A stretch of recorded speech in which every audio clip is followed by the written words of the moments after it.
네, 5주차 3교시입니다. 여러분, 비대면 수업이 상당히 재미없죠? 교수님 입장도 그래요. 여러분과 같이 강의실에서 이렇게 대면을 하면 더욱더 리얼할 텐데, 이건 리얼하지가 못해. 화면을 통해서 보니까. 상당히 그렇다고 하더라도 우리는 어떠한 환경이 우리를 에워싸더라도 그 환경이 잘못된 환경이라면 뚫고 나가야겠죠. 자, 뚫고 나갑시다. 코로나 이겨내기 위해서 학습합니다.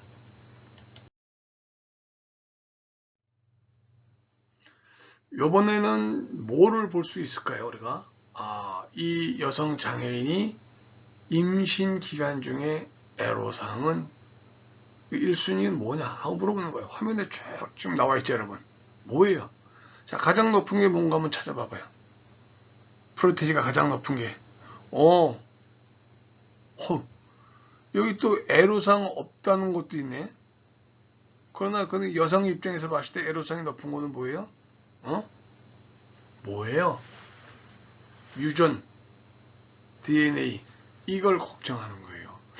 내가 이런 장애가 있는데 내 아이도 나 같은 이런 장애를 가지면 어떨까 하는 그런 자녀가 부모의 유전 인자를 받아서 똑같은 장애를 갖지 않을까 하는 두려움이 앞선다고 합니다. 그것이 몇 프로예요? 여성 같은 경우에 20.4%입니다. 이건 남성도 똑같이 내가 이런 장애가 있는데 내 아이가 날 닮지 않을까 하는 두려움이 있다는 얘기죠.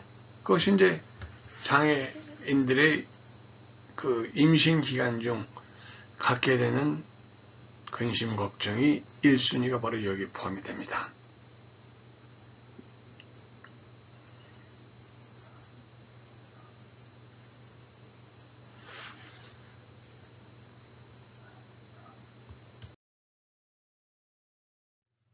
자, 여성 장애인의 출산에 있어서 출산 후 산후조리 도우미, 이걸 한번 봅시다. 프로티지 한번 봐봐요. 제일 높은 게 뭔가요? 쭉 봐봐요. 누구의 누구 쭉. 뭐라고 나왔어요? 제일 산후조리 도우미 역할을 많이 해주는 데가 어디예요? 여기 나오네? 누구의? 친정식구래. 친정식구.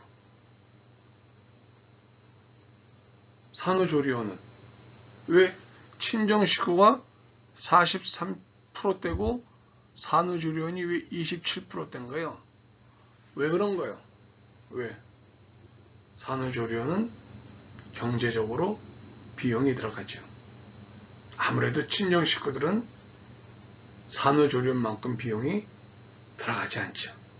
이래서 우선 친정식구가 산후조리에 큰 도움을 주고 있다 하는 얘기입니다. 자, 두 번째, 산후조리의 충분도를 보면은 높은 게 뭐예요? 충분도 40.6%가 있네. 40.6%가. 근데 충분도는 여성 남성이 아니에요. 남성은 상관이 없고, 여성의 입장에서 연세, 나이를 구간으로 잡아서 봤을 때 충분도가 높은 나이가, 자 봅시다. 매우 충분하다. 2달수 이하죠. 산후조리 충분히 못했어요. 옛말에도 출산 이후에 산후조리가 충분히 안 되면은 산후풍이라 그래가지고 몸이 여기저기 많이 아프다고들 합니다. 어르신들 얘기예요. 어르신들 얘기. 충분하다. 자, 이 18에서 44세까지가 61%대예요. 그러면 과원수 넘어갔네. 충분하대. 그리고 45세에서 64세는 나머지 33.8%가 충분하다라고 생각합니다. 그러니까 몇 살, 연령 구간이 몇 살일 때가 가장 충분함을 느낄까요?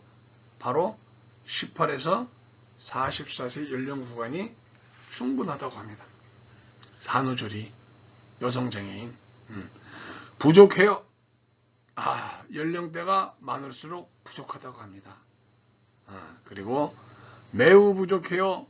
이것도 연령대로 높아질수록 부족함이 더하다 하는 걸 볼 수 있습니다.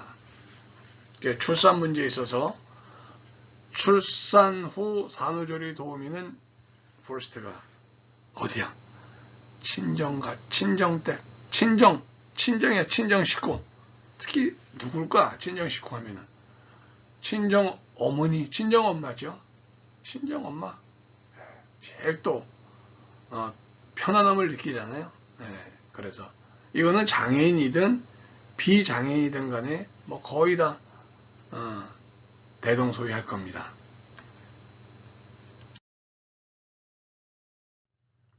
자, 이제 출산을 했고 여성 장애인이 주로 선호하는 데가 산후조리 하는 데서 선호하는 데가 친정이라 그랬고, 또 그 만족도도 전 시간에서 바로 앞장에서 봤지만은 그 만족도도 여성 장애인, 출산하는 여성 장애인의 연령별 구간으로 따라가지고 좀 44세 이하일 경우가 가장 신체 구조상도 그러니까 만족도도 높은 것으로 나와 있습니다. 네 번째, 여성 장애인의 아이를 출산했으니까 그 다음에 뭐예요? 육아입니다. 본인의 장애로 인한 자녀의 성장 발달에 지장 여부 잘 보세요.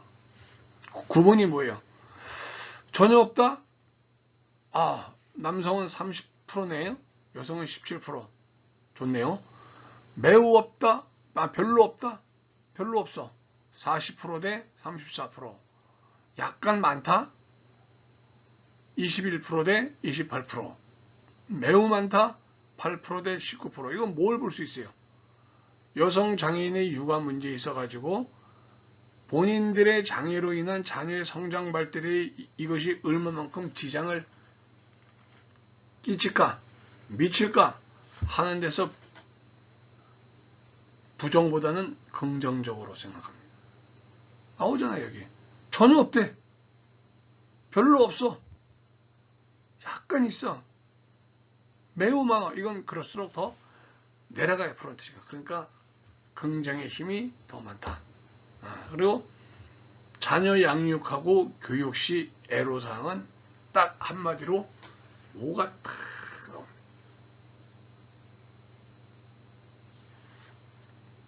보이지요? 뭐예요 이거? 보이지? 경제적 부담이 가장 높다 하는 얘기예요. 이거는 장애인이든 비장애인이든 간에 공통 분모가 될 겁니다. 경제적 부담. 또 여성 장애인에게 가장 중요한 서비스는 뭔가? 필요한 서비스는 뭐냐? 여기 보게 되면 임신 출산 관련 교육 및 정보 제공이 16%가 나와요. 또 자녀 양육에 지원을 해주라 13%, 또 활동 보조인 10% 이렇게 나옵니다. 중요하죠? 다 얼마나 중요해요. 요즘은 정보화 시대인데 가장 여성 장애인에게 필요한 게 임신 출산 관련해서 교육도 시켜주고 또 관련된 정보를 풍부하게 알려주고 또 자녀 양육에 관계되는 비용도 좀 충분히 제공하고 또 외출, 이동, 도움받는 활동 보조인도 많이 도움받을 수 있도록 지원해주고 하는 등 여성 장애인이 가장 필요한 서비스가 순위가 이렇게 쭉 나와 있습니다.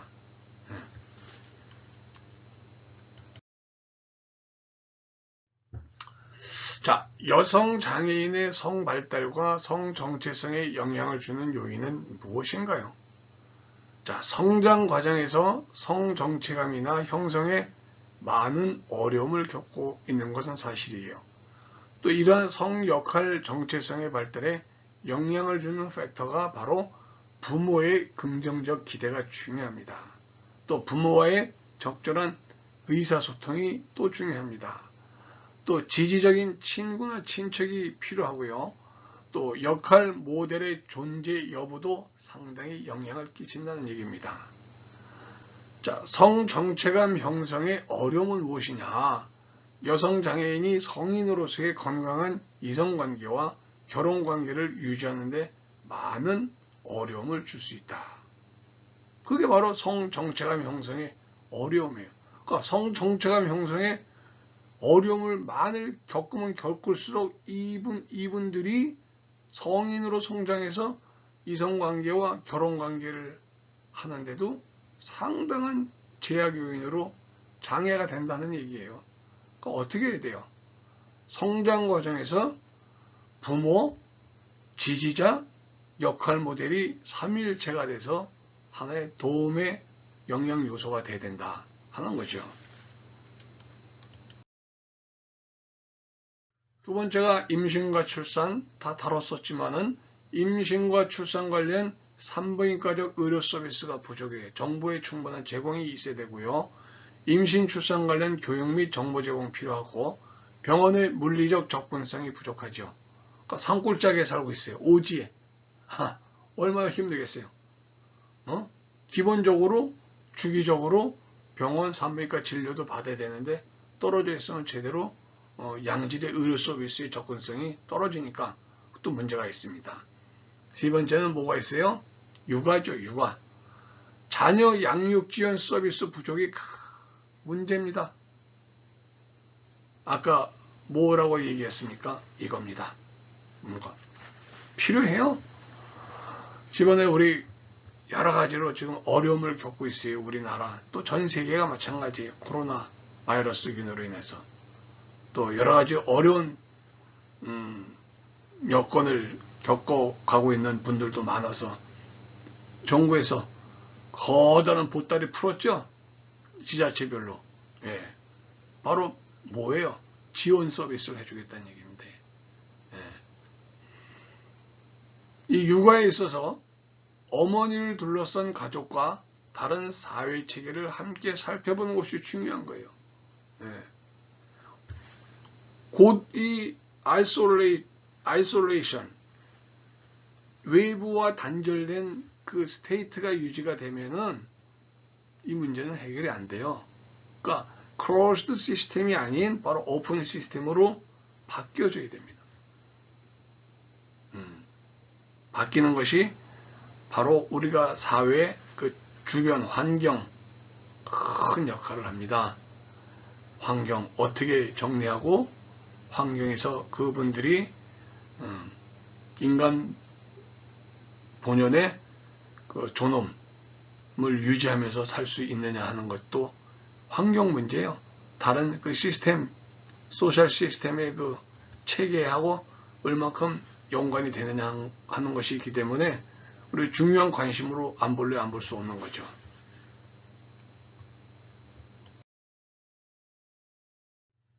자, 이번에는 이제 여성 장애인에 대한 학대와 폭력. 이거는 우리 인간 사회에서 비장애인에게 있어서도 여성 문제, 가정폭력, 학대 계속 발생을 하는데 특별히 더 신체적으로도 정신적으로도 어려운 지경에 놓여 있는 여성 장애인들에 대한 학대와 폭력 어떻게 바라보고 어떻게 이 문제를 개선해야 될 것인가를 생각해보는 시간이에요. 이거는 주로 여성 장애인 다른 대상보다 폭력에 훨씬 더 노출이 심하죠. 그리고 폭력에 대항하기가 힘들어요. 장애를 앓고 있기 때문에 내 자신이 뭔가를 적극적으로 액션을 할 수가 없어요. 그리고 폭력적인 상황에 탈출의 장애물이 생깁니다. 폭력이라는 인식을 못하는 경우도 있다는 얘기입니다. 폭력적인 상황에서 쉽게 비장애인보다 도망가기가 어려운 지경에 놓여 있다. 이런 사태가 놓여 있는 겁니다. 자, 우리가 지금 5교시 5주차에서는 특별히 중점 보호 대상의 장애인 여성 장애인의 현황과 실태와 문제점 뭐 기타 이런 것들을 생각해 보는 시간을 가졌어요, 여러분들. 자, 여러분 이번에는 반드시 요 여성 장애에 대한 학대와 폭력에 대해서 질의응답 시간에 여성 장애에 대한 학대와 폭력에 대해서 나는 이렇게 생각한다 라는 그 제목을 가지고 글을 좀 올려주시기 바랍니다. 여성 장애인에 대한 학대와 폭력 이렇게 생각하고 이렇게 개선해야겠다. 문제점과 개선 방안을 써주시기 바랍니다. 요거를 참고로 해서 또 여러분의 학습 열의를 좀 우리가 봐야 되니까 안 볼 수 없잖아요. 그러니까 배웠으면 반드시 중요한 거는 그 다음에 뭐가 있어요?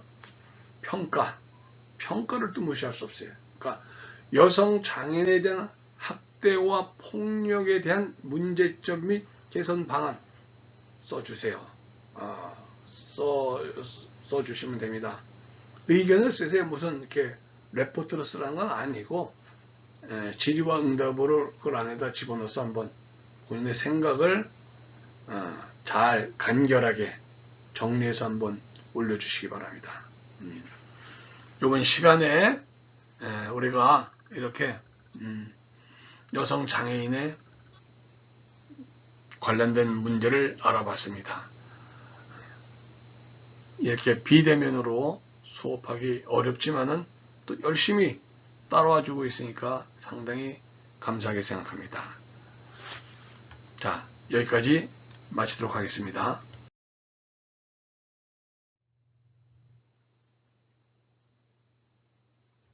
했는데 여러분들이 좋다 이렇게 생각했죠. 아닐 수도 있잖아. 그럼 뭐야? 또 연결해지. 아까 학대와 폭력에서 폭력적인 상황에서 벗어나기 위한 가이드라인을 제시해준다. 학대에 대한 인지를 해야 돼요. 또 원조체계에 다른 사람을 참여시켜야 돼요. 도움을 받을 수 있는 사람. 또 활동 지원 인력 등의 선택 시 꼼꼼하게 점검해서 신중. 이렇게 돼서 감사합니다로 이어지면은 이번 5주 3교시 수업이 마치는 겁니다.